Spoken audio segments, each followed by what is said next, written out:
Greetings there, I'm Dave Householder, blessed to be your Bible teacher, and I'm going to talk today about some really good reasons to believe in the bodily resurrection of Jesus Christ. Now, you might think that that's a little old-fashioned. People don't rise from the dead, they don't come out of their graves, and this happened in a pre-scientific time, and all the people who were witnesses were sort of pro-Jesus, so maybe they were biased, and maybe something else happened and they just made up this story. Well, there's a lot of room for skepticism. People have been questioning the resurrection for a long time. But the truth is, people didn't believe in a bodily resurrection then either. It's not like everyone used to believe in bodily resurrections and now they don't. They didn't back then either. There was basically two different beliefs, one from India, one from Greece, the sort of intellectual capitals of the ancient world. And in India, they believed in reincarnation. And in Greece, they believed that your soul migrated out of your body, which decayed, and went on to go somewhere else. Those were the two main competing beliefs. And the Jewish people were arguing over the afterlife. Is there an afterlife or isn't there? And Jesus, of course, came down strongly on the side of yes, there is. And it's one thing to say it, and it's another thing to demonstrate it. But in any case, the Jews were fighting over that. And some Jews believed in the resurrection at the last day. And with the raising of Lazarus, Mary, and Martha, they were talking, yeah, I believe in the resurrection in the last day. And Jesus said, I am the resurrection and the life. What did he mean by that? On Easter, the grave was empty. There was no body there. Jesus' soul didn't go to be with the Father. And yet if you go to a graveyard, those bodies are still there. So the believers in the graveyard, if you believe in life after death for Christians who trust the Lord, it's not the same. Those bodies are still there, and there is a difference between what happened there. Jesus' resurrection of the body, not just of the spirit, is a really big deal. And it challenged people back then, and it challenges people now. And there's a great message to it. I hope you'll join us on Easter as we talk about that. But I'm going to give you some good reasons to believe that basically the Bible, what happened is what the Bible says, and it's true. So basically our whole belief system hangs on one miracle. Paul says if Jesus wasn't raised from the dead, then we're most to be pitied. We've spent a lot of time working on nothing, and we've got a belief that isn't helping. So we really need to look at this here, and we need to understand. And if Jesus wasn't raised from the dead, then we have to rethink everything as Christians. So let's look at this from an objective as possible point of view. Now, I've got a couple of people that I admire an awful lot. One is Bob Ronglian. Bob Ronglian is a person who's written the Footsteps Experience, footsteps-experience.com, and he leads the best pilgrimages to Israel of anybody. And he did grad work when he was young in Israel and lived there, did archaeology, and nobody understands this stuff better than Bob does. And I've got some information from his books here, and also from N.T. Wright. He has a book called Surprised by Hope, which I would highly recommend to anyone. And he is one of the leading authorities on theology, New Testament theology, those kinds of things. And he's written a lot on the bodily resurrection of Jesus. He's from England. He was the Bishop of Durham for a long time, and he's just got some great stuff. So basically what I'm going to be sharing with you is some of the best stuff from Bob Ronglian and some of the best stuff from N.T. Wright. And I would encourage you to go on YouTube and just type in N.T. Wright. He also goes by Tom Wright. And look at his videos. They're magnificent. And he is a great speaker. He's a lot of fun. He's very likable. And he's a solid intellectual. And I've actually met him, and he has no ego whatsoever. He'd fit in with any of us. First off, the first witnesses to the resurrection were women. Now, if people had made up this story, they wouldn't have had the witnesses be women, because in Jewish culture back then, women were not considered legal witnesses. They weren't considered reliable witnesses. And of course, we know that not to be true. Men and women lie equally. They both have that problem, and they tell the truth equally. And at the time, though, if you were going to make up a story, you'd have men be the witnesses. You'd never put women there, because that would discount your story to start with. And the women come out in the gospel stories of the resurrection better than the men, no question. And so there's no way they would have made it up that way. Second one, number two, the disciples, some of whom were the authors of these stories, and the eyewitnesses do not come across really well. They really don't. They fled, they flaked, they bickered with each other, they misunderstood everything. I've always joked about them sort of being like Monty Python characters. Some of you who are younger have no idea what I'm talking about, but it's sort of, oh, do you think he's going to set up the government now and I get to be in the cabinet? You ask him. No, I'll ask him. No, you asked him last time. And they're always messing up, and they're not the sharpest crayons out of the box. They just aren't. And they don't come off well. Now, people don't write stories about a fake event and make themselves look bad. It makes no sense. The only reason they'd look bad is if they actually did act bad and they're telling the truth about how they were behaving. James, the brother of Jesus, we hear in John 7, verse 5, that James and his family thought Jesus was nuts.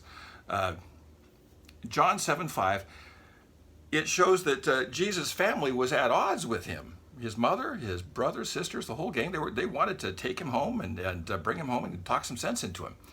Okay, 1 Corinthians 15:9, later on, he's the leader of the Jerusalem church. What happened between this and that? And you all know that the toughest people to convince, those of you with siblings, the toughest people to convince of anything are your siblings. Definitely.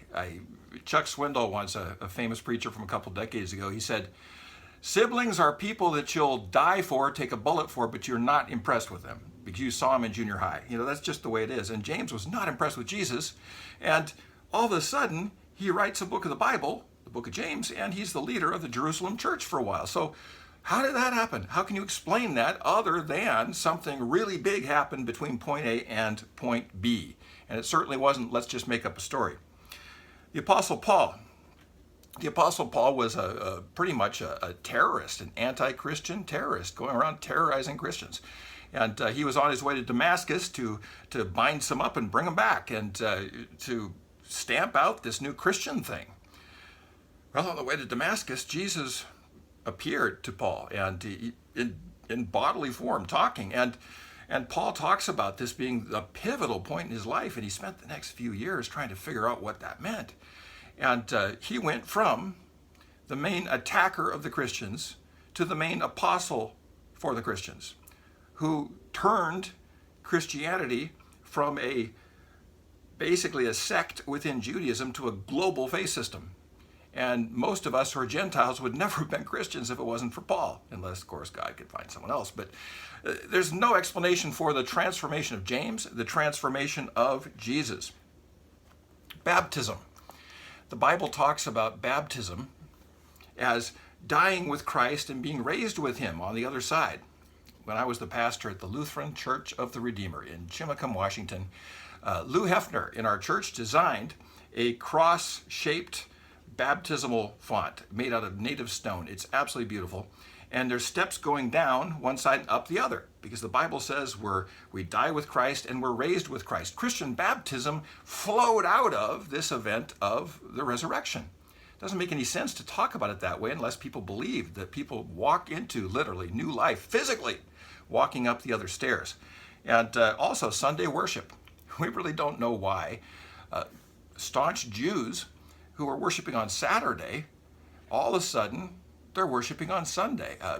People believe that they were gathering at the tomb of Jesus on Sundays for months and years afterwards to celebrate the resurrection, and they just kept doing it. Sunday is the day of resurrection, and it doesn't make much sense that they'd move to Sunday without some real big reason to move to Sunday. Another one is that the apostles, the disciples, had no motive for doing this. What would have been their motive? They had an anti-motive. They'd get in more trouble, and they didn't want to be in trouble. They were scattering, they were disappearing, they were afraid, they were cowering, they weren't real dependable. And at the very end, only John was there with Mary, and Peter, his main man, Jesus' main man, was denying him 3 times. This was not good. And so they were not thinking, let's get together and start a big movement. They're thinking, let's keep our heads down, is what they were thinking.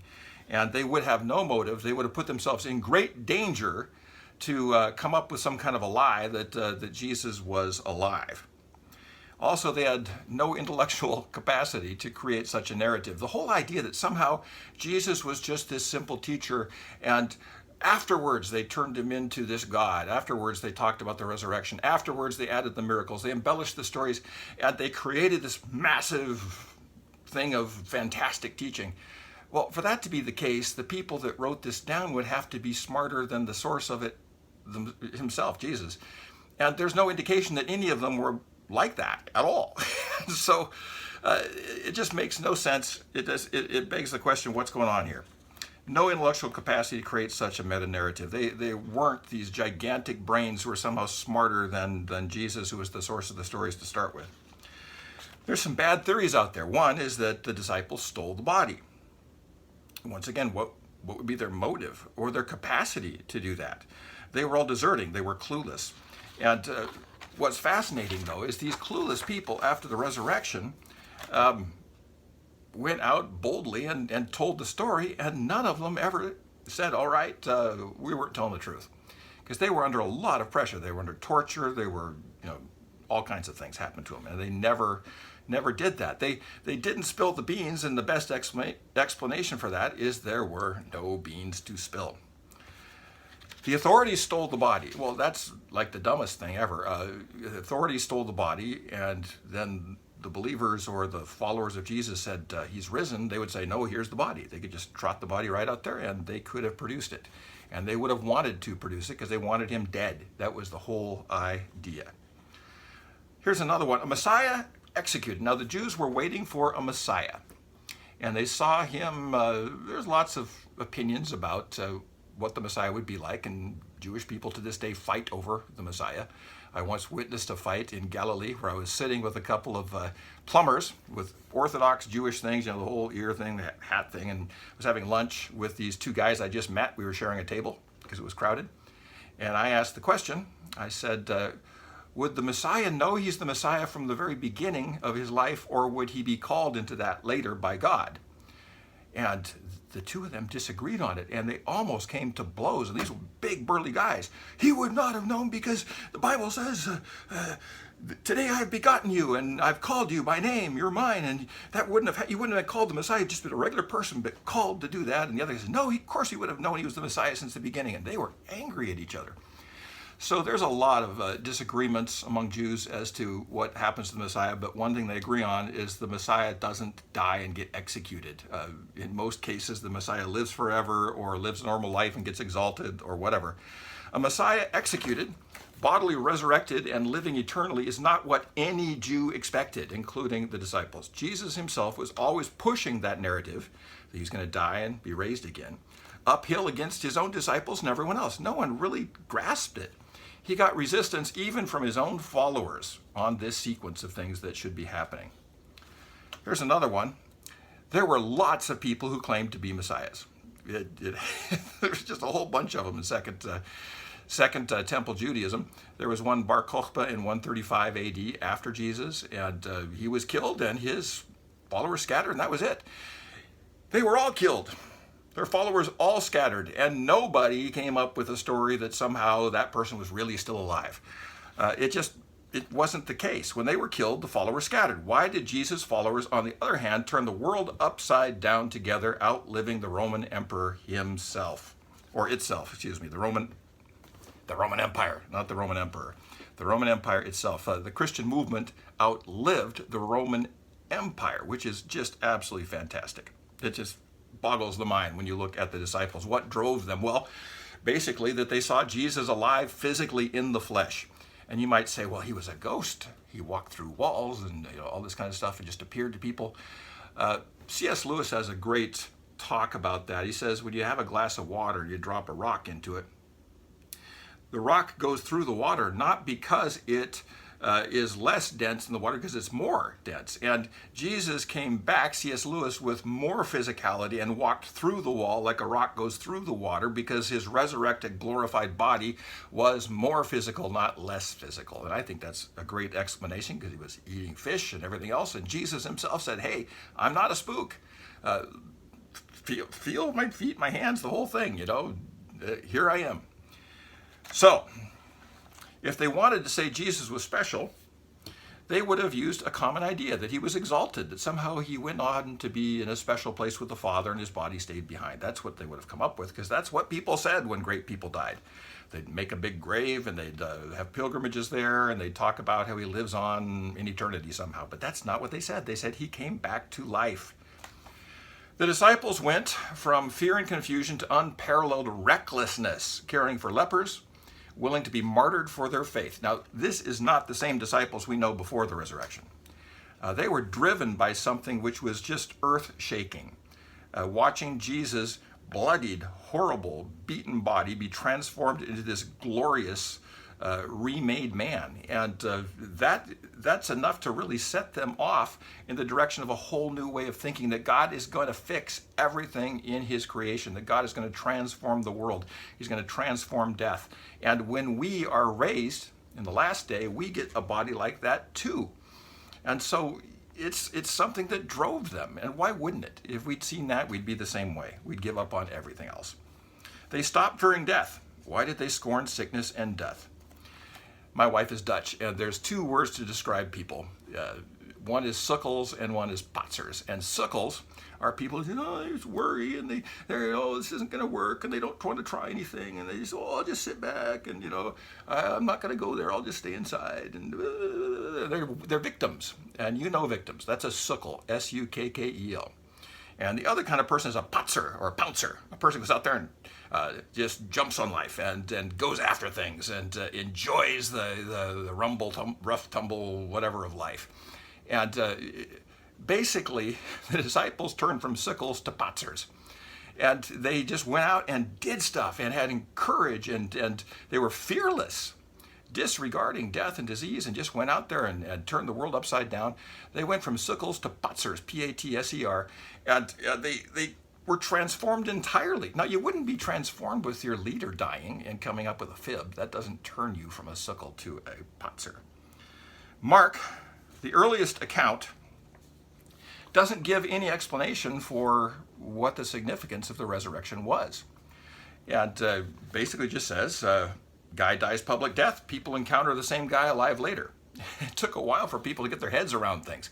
You and I have had experiences that have taken a while for our heads to get around them. It just takes a while. This is such a big thing. There's no place in their brains for this.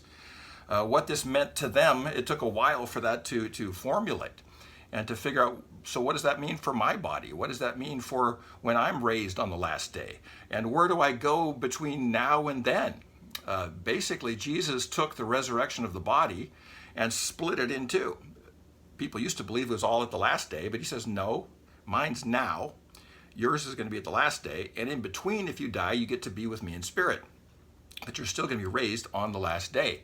And it only takes a seed of you to do that, to recreate. Because Paul says that a seed goes into the ground and a small seed can create, God can recreate us out of that, and we're going to have new bodies. So Mark doesn't interpret. He just says, here it is. And they would, if they're making something up, they're going to have a reason or what it means or something like that. They're not going to report it. But people just report stuff when it's true. It's not tied to a future hope at first.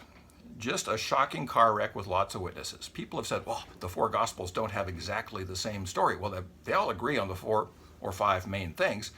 But if you've ever been in a car wreck and you've got witnesses and you take different accounts from different witnesses, they're not going to be quite the same. They're going to agree on the basics. These cars hit each other and the whole thing, but they're going to disagree on a whole bunch of little things because it's shocking. It's just shocking. I was in a car accident with a fellow seminarian, Rebecca Beret. She and I were going to a church where we were working as interns, and we were on Fullerton Avenue in Chicago, and we got T-boned.